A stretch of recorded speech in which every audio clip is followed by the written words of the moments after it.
Yes weekly आ रहा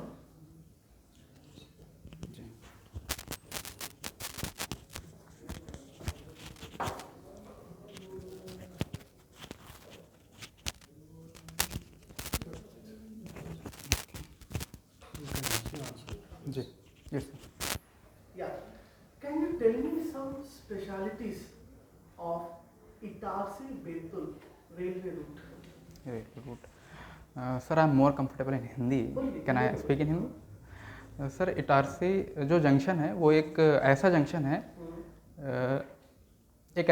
है जहाँ से कई सारी रूट कनेक्टिविटी है, अच्छा कनेक्टिविटी है। और बैतूल जो है, बैतूल आदिवासी एरिया ज़्यादा बिलोंग करता है वहाँ पे, तो वो फील्ड ज़्यादा है। इटारसी में भी आदिवासी एरिया है, लेकिन रेलवे के एस्पेक्ट में समय take 2 minutes.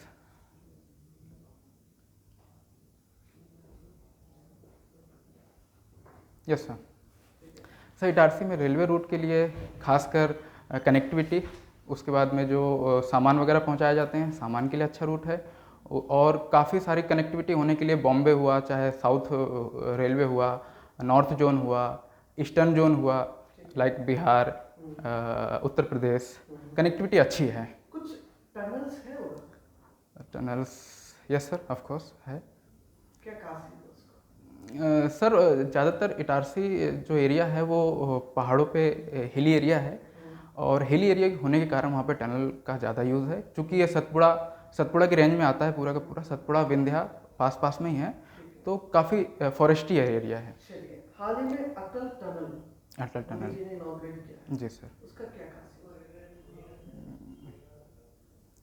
Atal tunnel sir, I am not able to recall.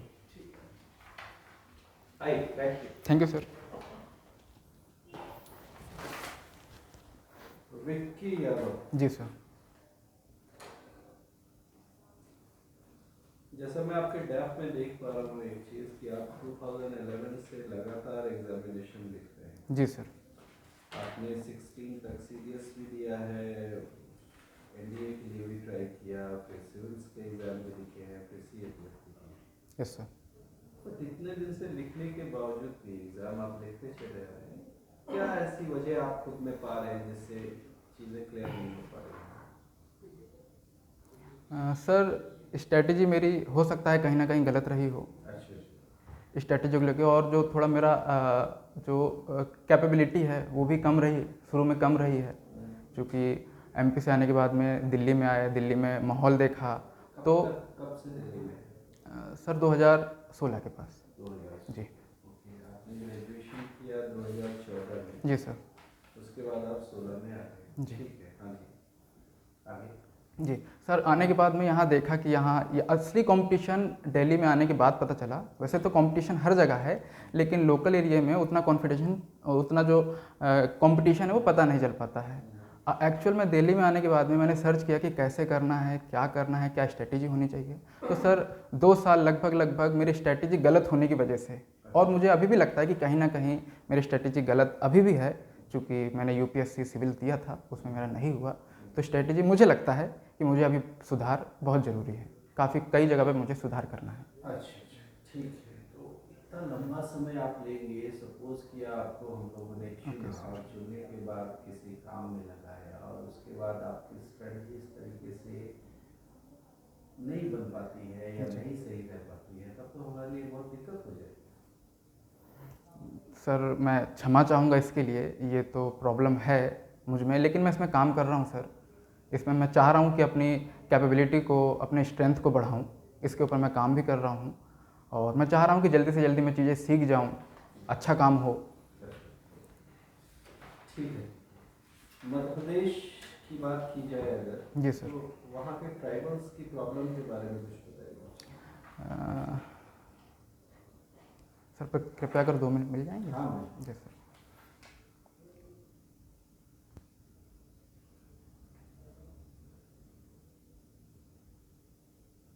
Yes sir. Sir Madhya Pradesh में जो ट्राइबल एरिया है, खासकर वहाँ वनों को लेकर जो भी सरकार की नीतियाँ होती हैं, सरकार की नीतियाँ अच्छी होती हैं, लेकिन शायद जागरूक ना, वहाँ का नागरिक ज़्यादा जागरूक ना हो पाने के कारण, जागरूकता की कमी हो पाने के कारण, और अशिक्षा मेन कारण है। अशिक्षा ना हो पाने के कारण वहाँ पे सरकार की नीतियों का खुलकर मतलब सरकार की नीति मतलब उसकी व्याख्या खुलकर ये लोग समझ नहीं पाते हैं।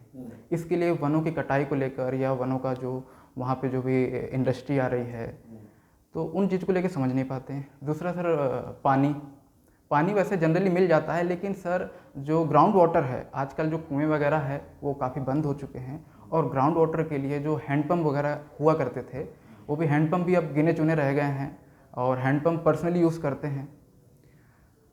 शिक्षा सर, शिक्षा भी एक बड़ा कारण है। खासकर जो ट्राइबल एरिया है उतने पढ़े लिखे होते नहीं हैं, और उनके जो पेरेंट्स भी होते हैं वो उतना शिक्षा के ऊपर फोकस नहीं करते, तो काफ़ी उनका जो लिटरेसी रेट है काफ़ी लो रहता है।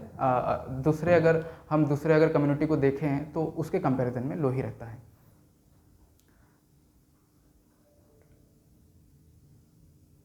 ज़मीन विवाद है, पारिवारिक में भी ज़मीन विवाद है कि ज़मीन ट्राइबल एरिया है, तो ट्राइबल एरिया में जिसने जितना कवर कर रखा है उसका उतना ज़मीन सदियों से चला आ रहा है। अब वो चला इस लिहाज से जो परिवार में खेती को लेकर झगड़े होते रहते हैं, झगड़े होने के बाद हिंसाएं भी काफ़ी हद तक हो जाती है। ओके सर, ठीक है जी अच्छा चलिए। ये जो ट्राइबल प्रॉब्लम्स हैं, जी क्या आपको कहीं आपने पढ़ा या आपको देखने में आया कि जो सीएपीएफ के पर्सनल्स हैं जी वो कहीं ना कहीं उनको इन समस्याओं से निजात दिलाने के कुछ कार्य कर रहे हैं? जी सर, मैंने ऐसा बहुत कम ही पढ़ा हुआ है, लेकिन व्यवहारिक रूप से मैंने इसको ज़्यादा समझा है। चूँकि मैं बैतूल डिस्ट्रिक्ट का निवासी हूँ, तो वहाँ पे भी आदिवासी क्षेत्र काफ़ी है। वहाँ पे देखा हुआ है, आस पड़ोस में भी कई आदिवासी रहते हैं, उनको देखा हुआ है, उनकी जो समस्याएं हैं वो देखी हुई है। और जो सीएपीएफ की बात है, तो सीएपीएफ भी वहाँ पे है, लेकिन वो उनकी मदद करती है, काफ़ी हद तक मदद करती है। आपके और क्षेत्र में कौन सा सीएपीएफ काम करती है? बैतूल डिस्ट्रिक्ट में कौन सी सीएपीएफ का सीआरपीएफ का है। CRPF? हाँ अच्छा हाँ, तो किस तरीके से सहायता करते हैं? सर, सीआरपीएफ में जैसे मतलब जागरूकता फैलाना, सरकार की जो स्कीमें हैं उनको बताना, उनको पर्सनली मोटिवेट करना कि ये चीज़ें आपके फेवर में है या ये चीज़ें आपके फेवर में नहीं है, आप ऐसा कर सकते हैं। और एजुकेशन को भी लेकर जब कभी जैसे जो अधिकारी हैं वो चाहते हैं कि यहाँ का जो भी बच्चा है वो अच्छा एजुकेशन उनको मिले, वो हेल्प भी करते हैं, ग्राउंड लेवल तक उनको जाके पढ़ाते हैं, कोशिश करते हैं कि जो छोटी छोटी मैथ ट्रिक्स हैं या कुछ सोशल साइंस के इशू हैं वो उनको कंक्लूड करवाते हैं। कोबरा बटालियन के बारे में सुना आपने? जी सर।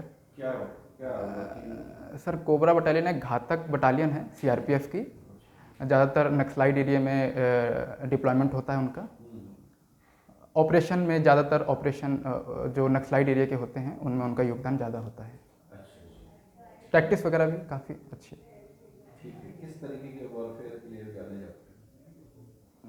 सॉरी सर, किस तरीके के वॉरफेयर के लिए जाने जाते हैं? सर, सीआरपीएफ में कोबरा कमांडो ज़्यादातर जो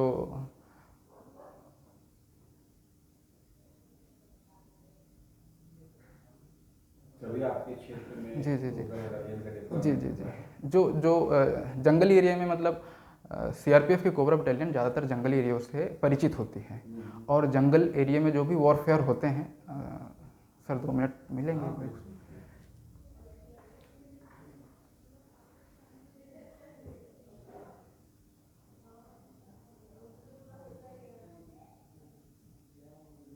sir, I am not able to recall.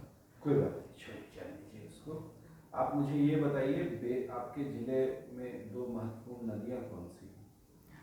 Sir, first one is Tapti river, और एक है तवा रिवर भी है बैतूल क्षेत्र में। अच्छा, जी तापी की क्या लंबाई है?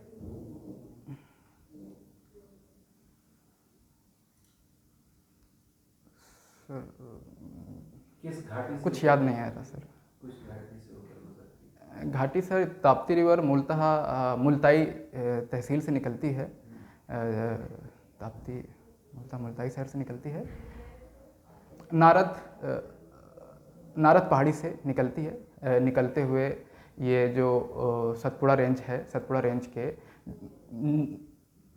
नीचे वाले क्षेत्र से, सतपुड़ा रेंज के नीचे वाले क्षेत्र से फ्लो होते हुए ये गुजरात तक जाती है। गिरती कहाँ है? सर अरब सागर पे, अरब सागर। जहाँ तापी गिरती है अरब सागर में, वहाँ कुछ विशेष प्रकार की भौगोलिक आकृतियाँ बनती है, क्या कहते हैं? सर एश्वरी, एश्वरी क्या विशेषता है? सर एश्वरी की विशेषता समय टेक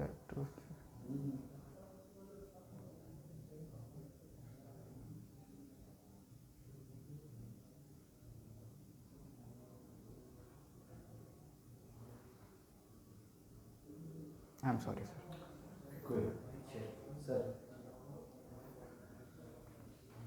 विकी, जी 2010 के बाद मध्य प्रदेश में किसानों का प्रदर्शन काफी बढ़ा है, जी कई बार हिंसक भी हो जाता है, जी सर। क्या वजह है?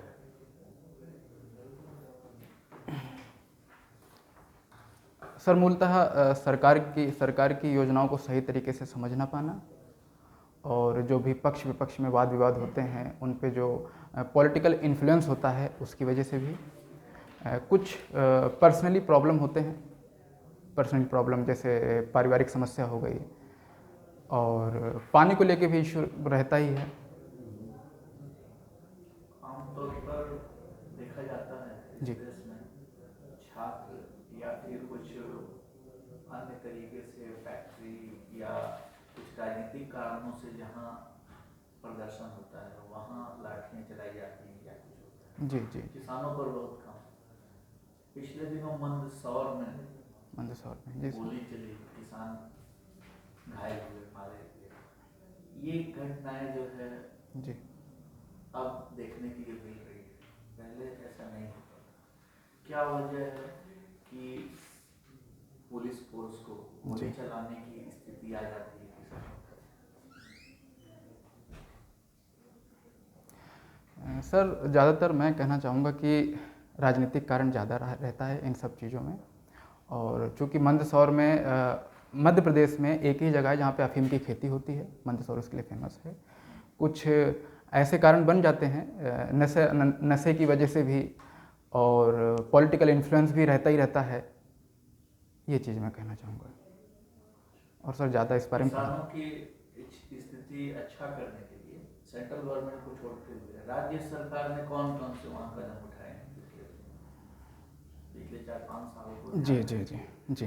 राज्य सरकार के द्वारा जो स्पेसिफिक कुछ स्टेप्स उठाए गए हैं उसके बारे में कुछ बताइए। सर एग्जैक्ट नाम तो मैं अभी याद नहीं कर पा रहा हूँ, लेकिन जहाँ तक राज्य सरकार ने पानी ट्यूबवेलों के द्वारा पहुँचाने की कोशिश की है, बिजली के लिए बहुत बड़ा अच्छा काम हुआ है राज्य सरकार के द्वारा में, घर घर हर जगह ट्यूबवेलों में बिजली के द्वारा पंप चल रहे हैं।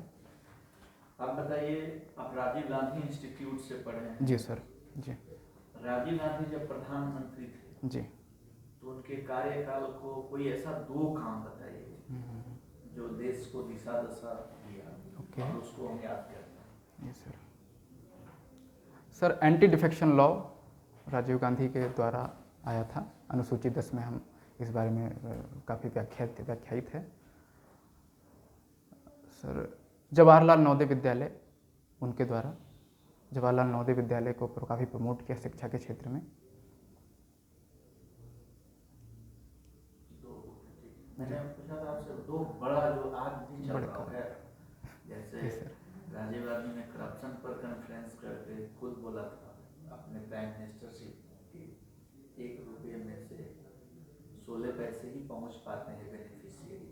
जी जी जी और इंफॉर्मेशन टेक्नोलॉजी की जो नींव बनाई थी जी जी जी जी जी जी बहुत बड़ा है। मैं- ओबीसी से आप आते हैं, जी आरक्षण एक बड़ा ही सकारात्मक काम किया है देश में, बहुत जी। लोग मान रहे हैं, लेकिन आजकल एक विमर्श शुरू हुआ है कि वास्तव में जो ओबीसी में आते हैं या SC ST में आते हैं उनको ज़्यादा मिलना चाहिए जो इसके लिए नीडी जी जी जी जी क्या सुझाव आप देना चाहेंगे, कैसे क्या किया जाए कि उनको मिले? जी जी जी सर मैं इस चीज़ से बिल्कुल सहमत हूँ, आरक्षण होना ही चाहिए, क्योंकि जहाँ से मैं आता हूँ खासकर एसटी की अगर मैं बात करूँ, आदिवासियों की बात करूँ, तो हकीकत में उनकी दयनीय स्थिति बहुत ख़राब है, उनके लिए होना चाहिए। एससीओं के लिए भी मैं यही कहूँगा, क्योंकि उनका भी जो आरक्षण आने का मेन मुद्दा था वो शैक्षिक था और सामाजिक था। सामाजिक में काफ़ी प्रताड़नाएँ मिली उनको, जिसकी वजह से आरक्षण अति आवश्यक है, और शिक्षा के क्षेत्र में भी उस कुछ पर बात करिए जी कि कैसे उसको दिया जाए, उनके तक पहुँचे जो नीडी है। जी सर इस विषय में मैं कहना चाहूँगा कि क्रीमी लेयर को एससी में भी लाया जाए और एसटी में भी लाया जाए, और हर 10 साल में या 5 साल में सर्वे कराया जाए, उनकी आर्थिक स्थिति, सामाजिक स्थिति, शैक्षणिक स्थिति को देखते हुए ये विधेयक लाया जाए, उस पर कानून बनाया जाए, और सबकी आम सहमति के साथ में सरकार की भी सहमति हो, आम जनता की भी सहमति हो, और डायरेक्ट बेनिफिट हम एससी, एसटी और ओबीसी को दे सकें। मध्य प्रदेश में बहुत साहित्यकार हुए हैं, साहित्यकार, यस सर। किसी 2 साहित्यकार का नाम बताइए जो आपको बहुत प्रभावित करे।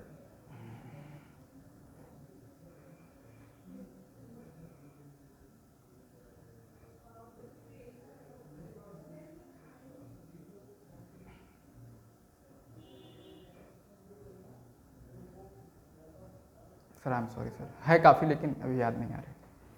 चलिए विक्की यादव जी आपने electronics and communication ji sir. से बीटेक किया है, इसी का जो नॉलेज है, जी जो भी आपका टेक्निकल नॉलेज है, जी उसको आप असिस्टेंट कमांडेंट में किस तरह से यूज करेंगे? सर जैसा कि समय चल रहा है, टेक्नोलॉजी का दौर है, टेक्नोलॉजी काफ़ी हद तक नए नए technical equipment, electronics device, communication medium आ चुके हैं, जो कि सीएपीएफ में काफ़ी उसका अच्छा रोल है, चाहे वो सर्वेलेंस के क्षेत्र पे हो या निगरानी क्षेत्र पे हो या ऑपरेशन के समय हम उस चीज़ को यूज़ कर सकते हैं। कम्युनिकेशन में रडार सिस्टम हो गया, सोनार सिस्टम हो गया, किसी चीज़ को लोकेट करने के लिए, और वॉकी टॉकी हो गए, उसके अलावा सीसीटीवी कैमरा हो गए, तो इन सब को हम काफ़ी टेक्नोलॉजी को अच्छे तरीके से हम यूज़ कर सकते हैं सीएपीएफ में, और कम से कम खतरा उनके द्वारा, नक्सलिस्ट के द्वारा या जो भी एनिमीज़ हैं उनके द्वारा कम से कम खतरा हो सकता है। हाल ही में न्यू एजुकेशन पॉलिसी आया है, जी सर। उसके अंदर ऐसे 3 पॉइंट्स बता दीजिए जो आपको बहुत पसंद आया, बहुत अच्छा लगा। जी सर। सर मैं नवाचार के ऊपर मैं कहना चाहूँगा, जो नवाचार आया, जो ग्राउंड लेवल से ही 6वीं क्लास से 7वीं क्लास से जो आर्थिक एक प्रकार से शिक्षा जो कि एक स्किल डेवलपमेंट का काम करती है, वो मुझे काफ़ी पसंद आया। उसके बाद में जो सर पुराने तरीके से चले आ रहे थे, जो शिक्षकों के लिए हैं कि उनके शिक्षकों का माध्यम अच्छा होता है, वो अच्छे क्वालिफाइड होते हैं, पढ़ाना अच्छे चाहते हैं, लेकिन कहीं ना कहीं कुछ अनावश्यक तत्व होते हैं जो कि सही तरीके से उसको डिक्टेट नहीं कर पाते, डिक्टेट नहीं सर, सही तरीके से उनकी व्याख्या नहीं कर पाते, उन्हें समझा नहीं पाते कि क्या चीज़ें होनी चाहिए। उनके लिए जो सर एक सरकार के द्वारा जो नए कदम आए हैं कि शिक्षकों को भी ट्रेनिंग ग्राउंड लेवल पे देनी चाहिए कि कैसे पढ़ाना जाता है बच्चों को, कैसे पढ़ाना चाहिए। और sir one nation one election, जी सर। सुना होगा, जी सर। इसके बारे में आपका क्या राय है?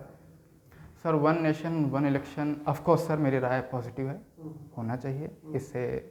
इससे जो समय है, समय की बचत होगी, मनी है, पैसा है, पैसे की भी बचत होगी, लोगों का समय जो कीमती होता है, लोग अपने काम को छोड़कर जो आते हैं, और कुछ लोग नहीं भी आते हैं जो कि कहीं ना कहीं जॉब में रहते हैं, तो एक समय निकालते हुए जैसे प्रधानमंत्री जी के इलेक्शन हुए या मुख्यमंत्री के इलेक्शन होते हैं, उनको एक ही टाइम में कंडक्ट कराने से सिक्योरिटी फोर्स भी जो हम काफ़ी सारी डिप्लॉय करते हैं, कितना सारा इन्वेस्टमेंट होता है। चलिए समझ गए। जी अमेरिका के चुनाव में जी सर। ट्रम्प या फिर जियो बाइडेन, किसको आप सपोर्ट कर रहे हो और क्यों? सर सपोर्ट तो मैं दोनों को करना चाहता हूँ, मतलब कर रहा हूँ, क्योंकि दोनों की जो नीतियाँ हैं वो भारत के परिप्रेक्ष्य में काफ़ी पॉजिटिव पाई गई है। हमें जो बाइडेन भी आ जाते हैं तो उतना भारत प्रभावित नहीं होगा, जैसे कि हमारे रिश्ते सुधरते आए हैं और रही बात करें ट्रम्प सरकार की, तो ट्रम्प सरकार ने जैसे अभी हाल ही में 2+2 डायलॉग हुई है, उससे हमें पता चलता है कि ट्रम्प सरकार भारत में कितना प्रभावी ट्रम्प सरकार का भारत में कितना प्रभाव है। खासकर जब चाइना के अपोज में हम 2+2 मीटिंग करते हैं, साउथ ईस्ट चाइना को लेते हुए जो चाइना का वर्चस्व हिंद महासागर में बढ़ते जा रहा है, उसको काफ़ी कुछ डिप्लोमेटिक तरीके से दबाव हम बना रहे हैं। देखिए, आपके आदर्श कौन है? सर मेरे आदर्श मेरे पापा हैं। क्या क्वालिटीज है ऐसी जिसको आप सबसे ज़्यादा देखते हैं खुद में या उसको अपनाना चाहते हैं? सर मैं उनमें ये क्वालिटी देखता हूँ कि वो काफ़ी बार फेलियर होने के बाद में भी काफ़ी कुछ समस्याओं से जूझने के बाद में भी वो आज एक अच्छी जगह में है, हमें अच्छी शिक्षा दी, हमें इस काबिल बनाया कि हम दिल्ली में आके पढ़ सकें, हमें किसी प्रकार का मेंटली प्रेशर नहीं दिया। ये क्वालिटी मुझे अच्छी लगती है। और सर दूसरी क्वालिटी उनकी मोटिवेशन की, वो मुझे मालूम है मुझ में काफ़ी कमियां हैं, पापा को भी लगता है, लेकिन पापा मुझे डायरेक्टली ये कभी नहीं कहते कि आप बेटा ये आप में ये कमी है, ऐसा सुधारिए। वो हमेशा मोटिवेट करते हैं, बस कमियों को उजागर कर देते हैं कि इनमें आप काम करो, अच्छा कर रहे हो, लेकिन आप इससे बेहतर काम कर सकते हो और आप काम करोगे। ये चीज़ मुझे 2 चीज़ें अच्छी लगती हैं। फैमिली के बारे में कुछ और जानना चाहूँगा। जी सर, पापा 1984 से यूपी से मध्य प्रदेश आ गए थे। कोल माइंस है, कोल माइंस में एज अ मज़दूर उन्होंने ज्वाइन किया था। आज वो बेल्ट ऑपरेटर में हैं, आफ्टर ऑल रिटायर भी हो चुके हैं, अभी वो बेल्ट ऑपरेटर में रहे हैं। तो कोल माइंस में जब शुरू में आए थे पापा, काफ़ी स्ट्रगल किया, काफ़ी स्ट्रगल था, जॉब थी नहीं, घर से परेशान थे। कब रिटायर हुए? सर 2020 में। 2020? जी, अच्छा, जुलाई में। हाँ। बात अगर मैं मम्मी की करूं तो मम्मी का स्वभाव बहुत ही मतलब जैसा माताओं का स्वभाव होता है नॉर्मल, वैसा ही है। कभी हमारे ऊपर प्रेशर नहीं दी। मुझे ऐसा कभी फील नहीं हुआ कि मैं इतना बड़ा हो गया हूं, कहीं जॉब नहीं है तो मुझे कभी उन्होंने कुछ बात कही हो, बल्कि कुछ नहीं कहती हैं। पापा कहते हैं तो हाँ चुप जरूर रहती है कि पापा जब डांटते हैं तो ठीक है, इतना अधिकार बनता है उनका। और भैया हैं, भैया बीएसएफ में हैं, कांस्टेबल हैं बीएसएफ में, मेरे से जस्ट बड़े वाले भैया हैं। और छोटी बहन है, छोटी बहन मजाक मस्ती होते रहता है बहनों के साथ में। अच्छा, ठीक है। तो आपके बड़े भाई बीएसएफ में जी जब कभी छुट्टियों में आते होंगे और आपसे इंटरेक्शन होता होगा तो जी बीएसएफ के बारे में काफ़ी चीज़ें बताते हैं। जी बताते हैं बीएसएफ के बारे में। क्या क्या जाना है आपने? सर जैसे कि अभी हाल फिलहाल में इलेक्शन चल रहे हैं, अभी बिहार में इलेक्शन है तो वहाँ भागलपुर में डिप्लॉयड हैं। इलेक्शन शायद हो चुके हैं 28 तारीख। तो इलेक्शन के बारे में बताते हैं कि कैसे हम सिक्योरिटी संभालते हैं, कैसे वहाँ के लोग रिस्पेक्ट देते हैं, कैसे वहाँ के असामाजिक तत्व है जो परेशान करते हैं। बॉर्डर पर भी डिप्लॉयड रहेगा? बॉर्डर पे भी डिप्लॉयड रहे हैं, जैसलमेर में। जैसलमेर में राजस्थान का स्वभाव बताया, वहाँ पे कैसे कैसे वर्क होता है, ऊँट के बारे में कुछ जानकारियाँ दी। पानी को लेकर काफ़ी कुछ बताया कि वहाँ पानी नहीं है, लेकिन वहाँ का जो भी पब्लिक है वहाँ की काफ़ी हेल्पफुल है, हेल्पिंग नेचर है, किसी प्रकार की कोई समस्या नहीं आई है। और इंटरनली वहाँ पे ऐसा कुछ प्रॉब्लम नहीं क्रिएट होता है जो कि भारत मतलब राजस्थान के द्वारा हो। बाहर से होता है तो बाहर के द्वारा कभी कभी जो भी ऑपरेशन होते हैं, ऑपरेशन कंडक्ट होते हैं, ऑपरेशन के बारे में बताया, गन्स के बारे में बताया, अपनी ट्रेनिंग के बारे में बताया, काफ़ी कुछ बताया है। सर का मैं काफ़ी फैसिनेट हूँ, पहले से भी शुरू से भी रहा हूँ मैं, और भैया के बताने के बाद में बस ये था कि अब तो ज्वाइन करना है। लेकिन आपके डैप में तो सीआईएसएफ फर्स्ट प्रेफरेंस में है, बीएसएफ तो चौथे पर आपने दिया। Yes sir. सर मेरा मेन कारण ये था कि अगर मैं इनको चुन रहा हूँ, मैं अपनी प्रेफरेंस देता हूँ, तो मैं वरीयता उसमें दूँ जिसमें मेरे भैया अच्छे नहीं हों। मैं भैया की बात नहीं कर रहा अपने, भैया बीएसएफ में अच्छे हैं, लेकिन मैं जिसको अच्छे तरीके से जानता हूँ, जिसमें मैं अपना 100% दे सकता, 100% मैं हर फोर्स में दे सकता हूँ, लेकिन टेक्निकल बैकग्राउंड से हूँ, इसलिए मैंने टेक्निकल को समझते हुए, सीआईएसएफ में काफ़ी टेक्निकल रोल समझते, ऑपरेशन को समझते हुए मैंने पहली वरीयता सीआईएसएफ को दी है। लेकिन बीएसएफ फिर भी बहुत पीछे है। यस सर, फोर्थ कारण है सर। कुछ दूसरा और तीसरे जो मैंने एसएसबी और आईटीबीपी भरी हुई है, उसके मेरे पर्सनल कारण थे कुछ। पर्सनल ये पहाड़ों में घूमने का काफ़ी इच्छा रही है मेरी, क्योंकि पहाड़ी एरिया से मैं हूँ, तो वहाँ का जो एटमॉस्फेयर होता है, पहाड़ियों का नेचर होता है, वो काफ़ी मुझे पसंद आता है, इसलिए वो पर्सनली रीज़न मैं उसको समझता हूँ। ठीक है विक्की, आपके लिए इतना ही। Yes sir. Thank you ji.